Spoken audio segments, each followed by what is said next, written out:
BJP और शिवसेना के बीच दूरी और बढ़ने के संकेत है। ऐसा उद्धव ठाकरे के बीजेपी के हिंदुत्व को लेकर दिए बयान से हुआ है। बाल ठाकरे की जयंती पर उद्धव ने दो टूक कहा है कि बीजेपी का हिंदुत्व सिर्फ सत्ता के लिए है।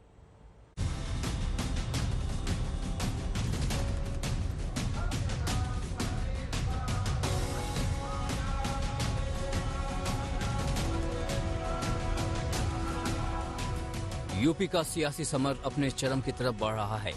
देश के सबसे बड़े सूबे में जिन मुद्दों की सबसे ज्यादा गूंज है, उनमें एक हिंदुत्व भी है। वो मुद्दा जिस पर बीजेपी सबसे ज्यादा भरोसा कर रही है।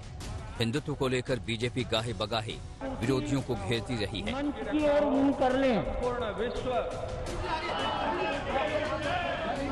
एक ऐसा मुद्दा जिस पर विपक्ष कायदे से कभी बीजेपी पर सवाल नहीं उठा पाया। उल्टे विरोधी दलों के नेताओं को गाहे बगाहे इसे हिंदुत्व के रंग में रंगना पड़ा। वही तौर तरीके अपनाने पड़े, उसे पिच पर खेलना पड़ा जो बीजेपी ने तैयार की थी।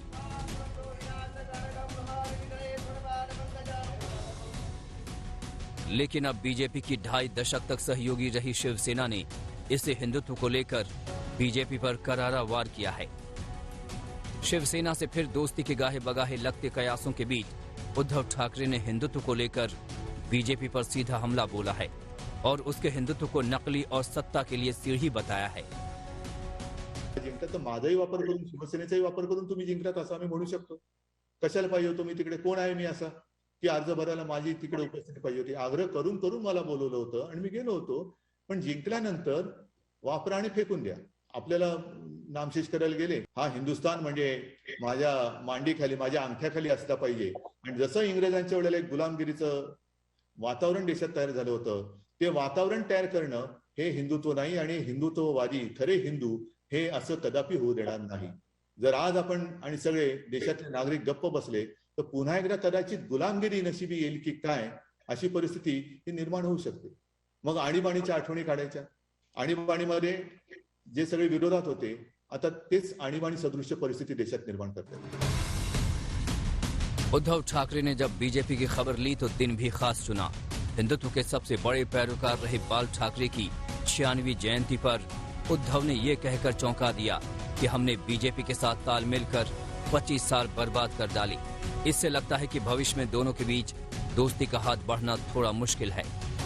त्यांनी दिल्ली तर आपल्या मदतीने जिंकलीच, पण आपल्यात आता आपल्या घरामध्ये घुसून आपल्याला नामशेष करायच्या मागे लागल्यानंतर मग आपण उलट फिरून पंजा मारायचा, तो मारावाच लागला, तो मारला। कारण आपली फसगत केली, आपली फसवणूक केली। आम्ही तुम्हाला पूर्णपणे झोकून देऊन तुमचा प्रचार केला। संपूर्ण देश म्हणजे मी सुद्धा त्यावेळेला मला बोलवल्यानंतर मी मोदीजींचा अर्ज भरायचा होता। दुसऱ्या दिवशी मी अर्ध्या रात्री तिकडे पोहोचलो। दुसऱ्या दिवशी आपली बांद्रा कुर्ला कॉम्प्लेक्स में सभा होती। कांग्रेस के राहुल गांधी समेत दूसरे दलों के हिंदुत्व को लेकर आरोपों को बीजेपी ने हवा में उड़ा दिया, लेकिन अपने इस सबसे पुराने सहयोगी रहे दल के तीखे सवाल पर बीजेपी को सोच समझकर जवाब देना होगा। ब्यूरो रिपोर्ट, आज तक।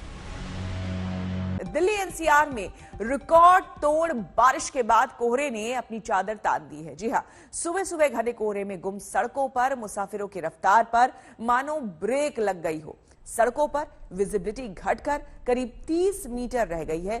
दिल्ली में मौसम के ट्रिपल अटैक से लोग परेशान हैं और जूझ रहे हैं। ठिठुरने वाली ठंड और बारिश के बाद रही सही कसर कोहरे ने पूरी कर दी है। तस्वीरों में आप देख सकते हैं कि किस तरह से 30 मीटर की विजिबिलिटी में लोग गाड़ी चला रहे हैं। ये आज सुबह की तस्वीरें हैं। आपको हम बता दें, पिछले 2 दिनों से लगातार दिल्ली एनसीआर में झमाझम बारिश हो रही थी, जिसकी वजह से कम मौसम साफ था और कोहरे से लोगों को दो चार नहीं होना पड़ रहा था। लेकिन आज जैसे ही बारिश बंद हुई, उसके साथ ही कोहरे का कोहराम देखने को सड़कों पर मिला। आज सुबह की तस्वीरें आपको हम दिखा रहे हैं। जब लोग अपने अपने घरों से निकले तो लोगों को कोहरे की चादर से दो चार होना पड़ा। और ये इस वक्त की तस्वीरें हैं। आप देख सकते हैं कि हालांकि अभी चूंकि दिन हो चुका है, सुबह हो चुकी है और ऐसे में थोड़ा जो है फॉग वो कम आपको नजर आ रहा होगा। 7:29, लगभग 7:30 बज रहे हैं, इसीलिए फिर भी वाहन जो है धीमी गति से सही लेकिन चल रहे हैं। जबकि आज सुबह सुबह की अगर हम बात करें तो विजिबिलिटी इतनी कम थी। तस्वीरों में आप देखिए कि हेडलाइट्स और पार्किंग लाइट जलाने के बावजूद लोगों को गाड़ी चलाना मुश्किल हो रहा था। जहां तक मौसम वैज्ञानिकों की बात है तो उनका कहना है कि अभी इस तरह का मौसम रहने वाला है, यानी कि दिल्ली एनसीआर के लोगों को फिलहाल ठंड से राहत मिलती नजर नहीं आ रही है। तो एक तरफ ठंड का अटैक है और दूसरी तरफ लोग परेशान हैं इस तरह के कोहराम से। कोहरे का कोहराम, बारिश का कोहराम, इससे लोग बेहद परेशान हैं। ऐसे में सुबह के वक्त जो लोग निकलते हैं या फिर देर रात अपने घरों से निकल रहे हैं या घरों को लौट रहे हैं काम से, तो उन्हें बेहद सावधानी से गाड़ी चलानी चाहिए। अपने पार्किंग लाइट्स ऑन कर लेने चाहिए, डिफॉगर का इस्तेमाल करना चाहिए और गाड़ी की रफ्तार कम रखनी चाहिए। पहाड़ों पर इन दिनों ठंड, कोहरे और बर्फ का मिला जुला अटैक हो रहा है। हिमाचल से कश्मीर और उत्तराखंड तक हर जगह बर्फबारी हो रही है। सैलानियों के चेहरे खिल गए हैं, लेकिन बर्फबारी के इस लंबे दौर से जनजीवन पर असर पड़ा है।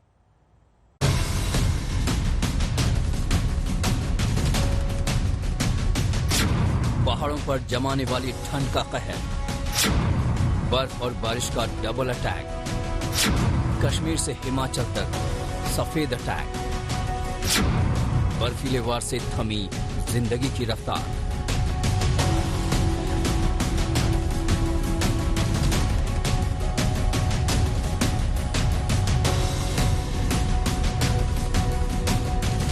पहाड़ों की ये तस्वीरें देखकर आपको अंदाजा हो जाएगा कि साल के पहले महीने के जाते जाते कैसे सफेद अटैक ने पूरे पहाड़ को अपनी आगोश में ले रखा है। हर तरफ बर्फ की चादर है, कहीं 3 फुट तो कहीं 6 फुट तक बर्फ गिर चुकी है। कई जगह 24 घंटे से बर्फबारी जारी है। साथ में बारिश ने जिंदगी को दुश्वार कर दिया है। पहाड़ों पर बर्फीले नजारे देखने गए सैलानी तो खुश हैं, लेकिन स्थानीय प्रशासन के लिए इंतजाम बनाए रखना मुश्किल हो रहा है। देवभूमि उत्तराखंड में शनिवार रात से बर्फ गिर रही है। ऊंचे इलाकों में बर्फ तो निचले इलाकों में बारिश हो रही है। यमुनोत्री धाम से लगे इलाकों का तापमान -3 डिग्री रिकॉर्ड किया गया है। वहीं गंगोत्री का तापमान -0.2 डिग्री है। बर्फबारी से गंगोत्री नेशनल हाईवे सुक्खी से आगे बंद हो गया। यही हाल यमुनोत्री नेशनल हाईवे का है, जो फुल चट्टी के पास बंद हो गया है। दिन रात बर्फ हटाने का काम चल रहा है। उत्तराखंड जैसा ही हाल हिमाचल का है। धर्मशाला में इतनी बर्फ गिरी कि इस बर्फीले तूफान में 4 बच्चे लापता हो गए। कई घंटे की मशक्कत के बाद 2 को घायल हालत में बचाकर निकाला गया और धर्मशाला लाया गया। जैसे ही मामला आया तो हम लोगों ने प्रशासन और पुलिस विभाग के साथ बातचीत करके जो है पूरे मामले की कार्रवाई शुरू कर दी थी और रेस्क्यू टीम्स को वहां पर डिप्यूट करके वहां पर टीम्स अलग अलग लोकेशन से हम लोगों ने भिजवाई। अभी 2 युवक को वहां से कड़ी मुशक्कत के बाद हम लोग लेकर आए। लगभग 4-4 फीट जो है बर्फ वहां पर अभी पड़ चुकी है और दो युवक हैं, उनको कुछ चोटें आई हैं, जिस कारण से अभी रेस्क्यू टीम को उनको नीचे तक लाने के लिए दिक्कतें हो रही हैं। बहुत ज्यादा दिक्कतें हो रही हैं, उन्हें उठा के लाया जा रहा है। चंबा में भी बर्फबारी ने आम जीवन अस्त व्यस्त कर दिया है। डलहौजी में तो बर्फ सारे रिकॉर्ड तोड़ रही है। आहला और लकड़मंडी में 3 फुट बर्फ जमी है, तो डायनकुंड में 6 फुट तक बर्फ जमी है। बर्फ ने रफ्तार थाम दी है। इस मशहूर टूरिस्ट स्पॉट पर बिजली की सप्लाई चुनौती बनी हुई है। हालांकि सैलानी खुश हैं। स्नो देखने आए थे। स्नो बहुत प्यारी बढ़ रही है, उतना मजा भी आ रहा है। थोड़ा सा फंस भी रहे हैं, थोड़ा सा हो भी रहा है, लेकिन स्नो इतनी ज्यादा फुल मजे कर रहे हैं यहाँ पे। मजा आ गया फिलहाल वाला। शिमला में बर्फबारी ने मशहूर हेरिटेज रेल ट्रैक को बंद कर दिया है। कालका शिमला ट्रैक पर एक मिट्टी का पहाड़ गिर पड़ा। ट्रैक पर पत्थर भी जमा होने से सोमवार की सारी ट्रेनें कैंसिल करनी पड़ी। कश्मीर में भी जमकर बर्फ पड़ रही है। ये तस्वीरें गुलमर्ग की हैं। यहाँ के टूरिस्ट रिजॉर्ट में हर तरफ बर्फ है। पहाड़ों की रानी मसूरी में भी बर्फबारी से सैलानियों के चेहरे खिले हैं। मौसम विभाग के मुताबिक बर्फबारी और बारिश का ये सिलसिला अभी जारी रहेगा। ब्यूरो रिपोर्ट, आज तक। पिछले 3 से 4 दिनों में मौसम में हुए बदलाव ने सर्दी बढ़ा दी है। उत्तर भारत में पिछले कुछ दिनों में जोरदार बारिश हो रही है। बारिश की वजह से न्यूनतम तापमान कम हुआ है और कई जगहों पर गहरी धुंध भी छाई है। सर्द मौसम में हो रही बारिश से सिहरन और बढ़ गई है। मौसम विभाग का कहना है कि ऐसी स्थिति अभी कुछ दिन तक रहने वाली है।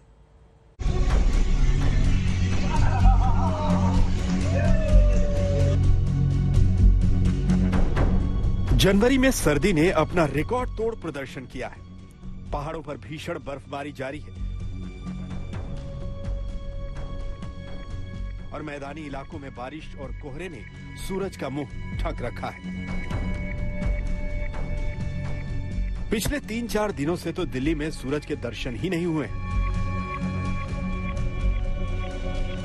2 दिन से बारिश हो रहा है, बहुत ज्यादा ठंडी है। तो इसके लिए क्या कर रहे हैं आप लोग? बैठे हैं आग जलाकर। ठंड ज्यादा हो रही है साहब, बारिश की वजह से। 2 दिन से ठंड ज्यादा हो रही है? हाँ, 2 दिन से ठंड ज्यादा हो रही है। इसके लिए कोई उपाय? इसके लिए कोई उपाय नहीं साहब, आग को डाल के बैठे हैं ठाली। ठंड में हुई बारिश ने दिल्ली के लोगों को घर में रहने को मजबूर किया है। मौसम विभाग के मुताबिक दिल्ली में जनवरी महीने में अब तक 88 मिलीमीटर बारिश हो चुकी है। इतनी बारिश साल 1901 में हुई थी, यानी करीब 122 साल पहले। कपकपाती सर्दी में बारिश की बूंदें बर्फीला एहसास कराती हैं। ये जो 5-7 दिन हुआ, यही पहला स्पेल था और जबरदस्त फॉग भी था। आपने देखा होगा, पूरा पाकिस्तान से लेकर के पटना तक था। सो ये फॉग, ये सिस्टम जाने के बाद होने का चांस है 25-26 को। 26 को तो थोड़ा शैलो फॉग बन सकता है, लेकिन 26 में वेदर अच्छा रहेगा। रेन का कोई संभावना नहीं है दिल्ली में, ठीक है।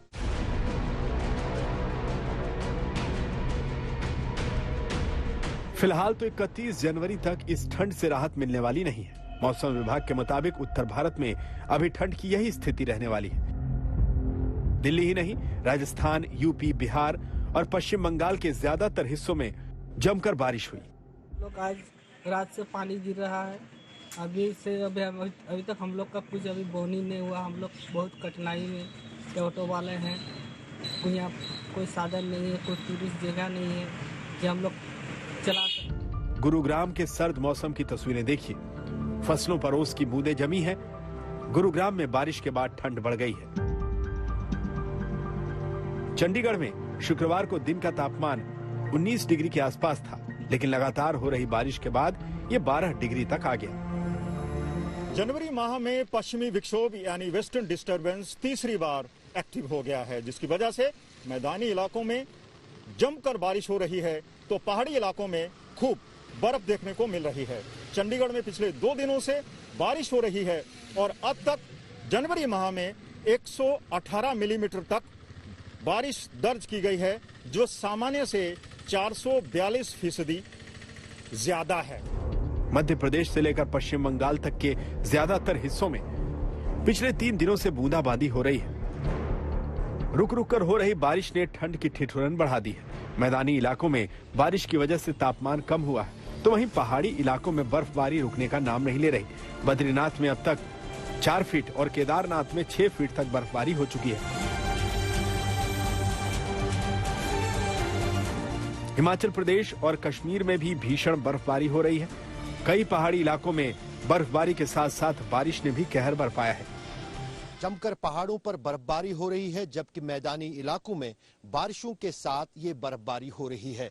मौसम विभाग ने पहले ही 24 घंटे का जो है अलर्ट जारी किया था पूरे जम्मू कश्मीर में, क्योंकि एक नया वेस्टर्न डिस्टर्बेंस दाखिल हुआ था पूरे सिस्टम में, जिसके कारण कश्मीर के सभी इलाकों में या तो बर्फबारी हो रही है या बारिशें हो रही है। अगर कश्मीर के पहाड़ी इलाकों की बात करें, वहां पर कई जगहों पर 6 इंच से 1 फुट बर्फ जो है सड़कों पर जमा हो गई है, जिसको हटाने का काम शुरू किया गया है। श्रीनगर में अभी फिलहाल बारिश के साथ बर्फबारी हो रही है, लेकिन इस मौसम के बदलाव ने तापमान में नई गिरावट लाई है। मौसम विभाग के मुताबिक हालात अभी करीब 1 हफ्ते यही रहने वाले हैं, तो सर्दी से बचने के जो भी उपाय किए जा सकते हैं वो कर लीजिए। दिल्ली से तेजश्री पुरंदरे, हिमांशु मिश्रा, राम किंकर सिंह, चंडीगढ़ से मंजीत सहगल और देहरादून से दिलीप सिंह राठौड़ के साथ आज तक ब्यूरो। और अब आपको दिखाते हैं कि किस तरह से मौसम की मार पहाड़ों से मैदानों तक देखने को मिल रही है। पहली तस्वीर में आप देख सकते हैं लगातार बर्फबारी हो रही है, जिसकी वजह से जो वहां के लोग हैं उन्हें खासी परेशानी हो रही है, लेकिन पर्यटकों के लिए काफी अच्छी खबर है। पर्यटक बेहद खुश हैं इस बर्फबारी से। दूसरी तरफ मैदानी इलाकों में आपको बता दें कि कड़ाके की ठंड बढ़ रही है और इससे लोगों को परेशानी हो रही है। तीसरी तस्वीर में आप देख रहे होंगे गाड़ियां तो जरूर सड़कों पर निकल रही है, लेकिन कोहरे की चादर में लिपटी हुई राजधानी किस तरह से धीरे धीरे एक तरह से रेंग रही है वो इन तस्वीरों में आपको देखने को मिलेगा। साथ ही साथ इस कोहरे की वजह से कई ट्रेनें रद्द कर दी गई हैं, तो कई ट्रेनें 2 से 5 घंटे देरी से चल रही है, जिससे यात्रियों को खासी परेशानी हो रही है। तो कोहरे का अटैक और ठंड यानी कि डबल अटैक मौसम का पहाड़ों से मैदानों तक लोगों को देखने को मिल रहा है।